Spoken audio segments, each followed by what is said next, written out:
Hello, everybody.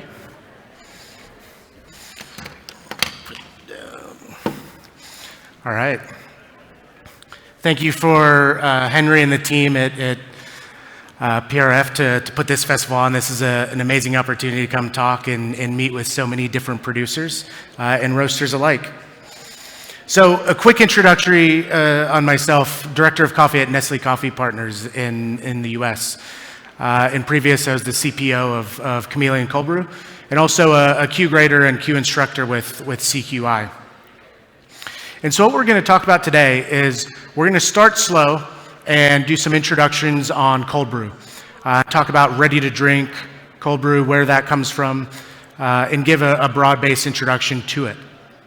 And then we're going to get into a lot of data. The data is going to craft a story for not only the status quo of the industry, but also where we expect the future of the industry to reside. We're going to look at consumer behaviors and address some of the questions we heard earlier on consumers and where they are today and where we expect them to go.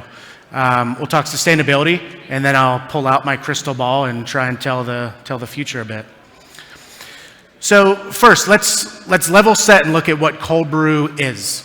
And so the term cold brew refers to the actual brewing process and not the temperature of the final product. So you could have cold brew that's served hot and things like that. It's typically roasted and ground coffee. It's typically steeped in water for 10 or plus hours, but there's a lot of variations there. And so we start looking at the variables of cold brew. You know, these are just a few. That's not an extensive list, but you can see it looks a lot like any brew method, whether it be espresso or a drip or pour over. These are all types of things that we see, right? The roast level and recipe, the water contact time, the roasting time. The big thing is going to be the extraction method. And one piece that you don't always see is in the bottom right corner, the thermal process. I like to say that when we start getting into cold brew, we're no longer in the coffee industry, we're in the beverage industry. And what I mean by that is there's a lot of laws and regulation around liquid cold brew that we have to be introduced to and learn about and protect ourselves against. And so some of you have probably heard that term botulism. Botulism's real, and it has the ability to be present within coffee. So we have to thermal process and have to kill that. The other piece is delivery, right? We're now having this opportunity for the first time in coffee to really think about the level of ice, whether we want to nitrogenate the cold brew, whether we want to keep it flat, and then the total resolved solids or the strength. There's a lot of variables within cold brew that we can look at, but they're not farly different or vastly different from hot coffee. Next, I want to briefly talk a little bit about science, right? And we start looking at caffeine in cold brew and how that affects the final product. In theory, caffeine solubility is primarily driven through temperature, right? And so hot temperatures is going to make caffeine more soluble, and more caffeine would end up in the cup. With cold brew, with the lower temperature, it might be a little bit different. But what we're seeing in the marketplace is that that's a little bit different in practice. And it's not necessarily because of the science, but it's for another reason. So if we pull data from a generic single-serve K-Cup, we might see 100 milligrams of caffeine and come through the line to a standard cold brew at kind of market strength. We're seeing 200 milligrams. So if you look at that, that's kind of contradictory to the science, right? You'd expect cold brew to have less caffeine, but in fact, it's nearly double. And part of the reason of that is the strength of the coffee and the estimated total resolved solids, where if you have a generic K-Cup, you'll be between 1 and 1.25% strength, but cold brew is typically served at a 1.5% total resolved solids, and that is more linearly correlated to caffeine. So this is the good news. Cold brew delivers more coffee to consumers. So from a producer standpoint, from a roaster standpoint, we have to think that you're actually selling more little tiny particles of coffee to the consumer with every cup of cold brew out there. This is great news. I briefly touched on this earlier. If you produce cold brew, if you have a desire to, if you're thinking about it, please pull out your phone and scan this QR code. It's food safety considerations to take into consideration. We all have to do our part to produce cold brew safely. because it's not only a liability to your brand, it's to all of us as an industry. So first, let's talk what is RTD coffee. So it literally stands for ready to drink. And what it means is this can be consumed immediately. You buy it at the store, open the package, and drink it. It can be black coffee, whitened, sweetened, needs to be in a sealed container. It can be cold brew or hot coffee. It doesn't have to be cold brew. What it's not, however, is it's not a multi-serve package. And so you see some of these over here that they might be concentrated and they might require a step for dilution before you can enjoy it. And so those are not considered RTD. So this chart here is just meant to level set for folks that may or may not be familiar with the US liquid coffee market. This is a terribly broad generalization. So I have to have a legal disclaimer down there. But basically, it's essentially just to show you where the market lives. Okay, so we have the non-cold brew coffee products that don't claim to be cold brew, and then we have the cold brew claims on the right-hand side. Now, typically, not always, but typically, the non-cold brews are going to be sweet, milky, indulgent, maybe functional, with energy, and typically, they're going to be on the lower cost spectrum. Right? Now, on the cold brew ones, you are traditionally going to see black, unsweetened or lightly sweetened, nitrogenated, and more than likely 100% Arabica. And you can see the price starts to push up more in that $3 signs market. And so again, there's going to be sweet, indulgent cold brews. There's going to be 100% Arabica. But this is just to give a broad sense for folks that aren't familiar. All right, now we're going to get into the data portion. So hopefully you don't fall asleep. But what I really want to do is use data to craft a storyline. And I'm not just going to say certain things. It's going to be supported all by data. And so this is the total coffee CPG market. And so consumer packaged goods, and this is run on multi-outlet and convenience, meaning all your grocery stores, I think Walmarts, and then your convenience stores, gas stations, C-stores, bodegas, things like that. This is what this data encompasses. And you can see the US market is continuing to grow. In 2020, we had a very large spike with COVID, but even in 21, from a dollar basis, we grew 4.2%. The interesting thing here is in 2021, even though we grew a little bit from a dollar value, the volume of equivalent cups decreased by 2.8%. So our volume of consumption in the US decreased by 2.8%, but we're still able to capture that value through downsizing and things like that. And there's another piece of that, this is, I'll explain later, that's critical data point. So when you break all that down, this is the segmentation. And this, to this day, continues to surprise me every time I pull this data. But the market in the US is effectively broken down into thirds, right? You have 1/3 of the market being single cup, meaning K-cup and espresso pods. You have 32% being roast and ground or whole bean coffee bagged. And then here's the interesting part. 30% of it is liquid coffee or RTD coffee. This is incredible. And only 5% is instant coffee and mixes. That's been a very stagnant 5% throughout the years. But what we're talking about today is cold brew and liquid RTD. 30% of the US market is liquid. But I want to do a little sidetrack because although this is not necessarily relevant to cold brew, this is incredibly relevant to why we're all here today in this week. So this is something called the premiumization of coffee in the US market. Now, you can see that top line at 50%. This is mainstream coffee. This is the least expensive coffee. 5 years ago, it had 50% market share in the US. And then you had premium, which is a step up, kind of your larger respected national brands. They had 47%. And then the super premium, which would be our specialty coffees, the micro lots and things like that, only had a 2.3% market share 5 years ago. And over that 5 years, we've seen a really instrumental transition from mainstream to now premium, the middle of the road, has the most market share at almost 55%. But what's intriguing is the bottom number. So it's over doubled in the super premium category. So this is our micro lots and specialty grades. That although it's only 5.3%, we're seeing a gradual glide. We're seeing consumers consistently trade up and buy better coffee. This is what we all aspire to in the industry, and this is what we talk about. And this is that being proved out in data. Of course, it's all slower than we all want, right? We wish it could happen now, but this is really powerful data to show that we're on the right course via quality. All right, that was my side tangent. I'm going to get back to the RTD side.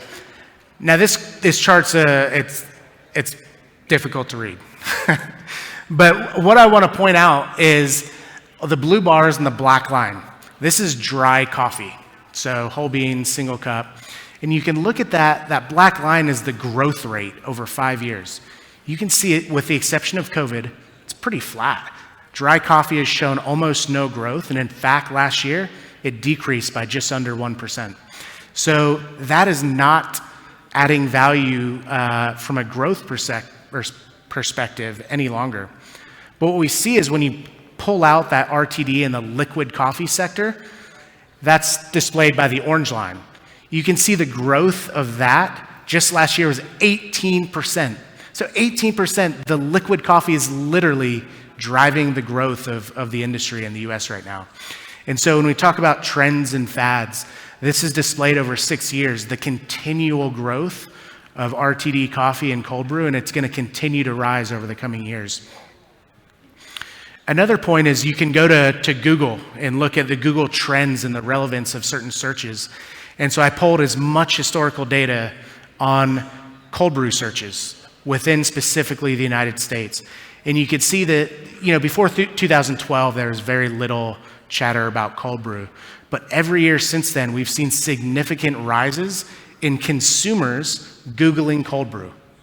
Whether it's how to brew it, how to buy it, whatever, we see that. And that volatility in that line syncs up perfectly with the seasonality within the United States.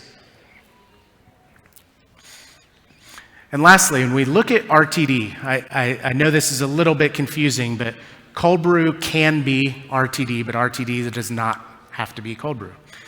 But what we're seeing is RTD coffee sales, when you pull out the actual cold brew from that, we're seeing continual growth, where 5 years ago it was less than 5%. Today we're at 12% of all RTD being cold brew. So we're seeing continual growth, and we're just seeing the momentum pick up, and it's not slowing down at all. So we expect to see cold brew even further into the future. Next, we have consumer behavior. I want to pull a quote out from Howard Schultz, the founder and the interim CEO of Starbucks. He says, "I think it's important to understand that the business, as I mentioned, has changed dramatically in terms of mobile order pay. Cold beverages is now almost 80% of the business." I want to repeat that and kind of just let that sink in. The world's largest coffee retailer CEO just said 80% of their business is cold. This is absolutely incredible. And to bring in one fact on that is in 2020, in America, the pumpkin spice latte is a huge deal. It's a cultural phenomenon. I don't get it, but it's amazing. But it's the best-selling seasonal beverage in Starbucks for the longest time, and it's a big event. In 2020, the pumpkin cream cold brew outsold the pumpkin spice latte for the first time. Now, this is relevant for several reasons, right? A, it outsold that. But in the US, when the pumpkin spice latte comes out, it's cold weather. You have to wear a jacket in almost every region of the US during this time frame. So people are transitioning their hot drinking habits to cold, even in cold weather. That is the significant takeaway of this slide. Next, we have consumer behavior. So Nitro cold brew. A lot of you have heard of that. When we start looking at data trends and looking at consumer feedback, this is the only coffee beverage that has showed increased likelihood of ordering for the past 4 years or 3 years. meaning that consumers are adapting more and more to Nitro cold brew. For those of you retailers, 69% of consumers say a larger selection of cold beverages would motivate them to visit the location more often. Again, really insightful piece there. And 73% of consumers like or love cold brew. Again, we can see that this trend continues to build steam as consumers get on board. Now, lastly, younger generations, when we start thinking of Gen Z, they're entering the workforce and having their first bits of discretionary income. They're buying coffee for a new occasion. It's not just waking up, drinking your coffee, getting your energy. They're actually drinking it in the afternoons for refreshment. And this is something we really have to pay attention to because this is where cold comes into play, right? And so the amazing thing here is I want to take a sidestep and think about this for a minute because Gen Z is coming into cold for the first time. They're starting their coffee journey as a cold coffee consumer. So think about this. If you were a child and you grew up in a house with musicians, you always had amazing music playing, you had sheet music around, you had conversations with musicians, your relationship as a music consumer would be far different than someone who just listened to pop radio on their parents' radio in the corner of their house, right? And so now translate that analogy into coffee consumption. And if you are trying cold coffee for the very first time and you like it and you go, that will undeniably change your coffee journey as a coffee consumer. And so as we see this, we have to plan for that as the future, that this entire new generation is drinking coffee cold for the first time and traveling down that path. We see the younger generation looking for colorful food and beverage items for the Instagram, right? And to share their experiences through that. And they're looking at variety and transparency within their purchases as well. So next, let's talk sustainability. When we look at the entire CPG market, so think of laundry detergents, paper plates, all of these things. From 2015 to 2019, 55% of the growth of the CPG market came from sustainable, eco-marketed products. This is incredible. Even though it only accounted for about 16%, the growth was all coming from sustainable marketed products. So let's look at the macro level in the US, and let's look at the biggest companies in the US and the world. If we look at the S&P 500, and we do a deep dive on their earnings calls, 5 years ago, 2 companies in the S&P 500 were speaking about sustainability with their investors and with their stakeholders. Last quarter, 155 of the world's largest, most respected companies were talking about sustainability goals with their investors and shareholders. Now, you can look at this and not really take much of it, but this is a fundamental shift of investors and stakeholders and large companies that are adapting to the desire and needs of the consumer. These companies are seeing that the consumer are voting with their dollars and buying products that have sustainability claims, and the companies are matching that and diving deep into sustainability and ESG topics. So when we break that down and look even further into the coffee segment, this is a chart from the National Coffee Drinking Trends from the NCA. And so what this shows is the purchase intent on a consumer. If a brand makes a claim, how would that influence the consumer's purchase intent?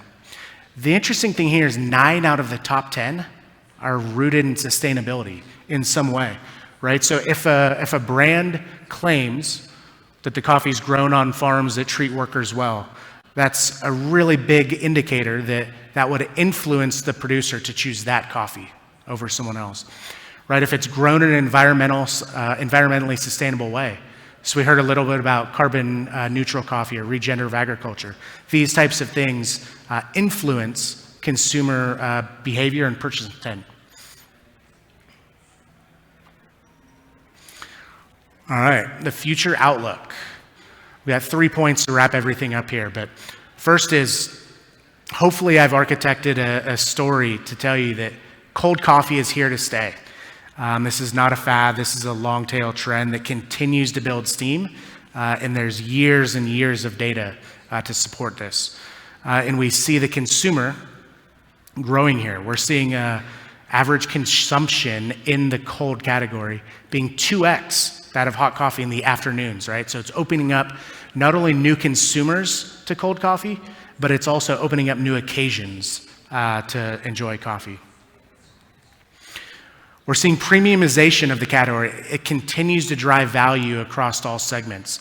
So we saw how super premium started out at 2.3% 5 years ago, and we're above 5 now. This is driving value to the category and adding dollars to the category so we can buy better coffee and support the consumer base. We're seeing the consumers trade up from maybe a mainstream or premium coffee to the upper echelon of the premium and super premium. This is all great news for the macro level consumer to continue driving the value across segments. And lastly, sustainability continues to be a brand and growth driver, right? We're seeing the eco-friendly and sustainability marketed coffees and products all across CPG continue to outpace the conventional products and add value to any category they're in. So we expect to see a lot more of this as the future continues, and hopefully we can make the future a sustainable one. So thank you very much.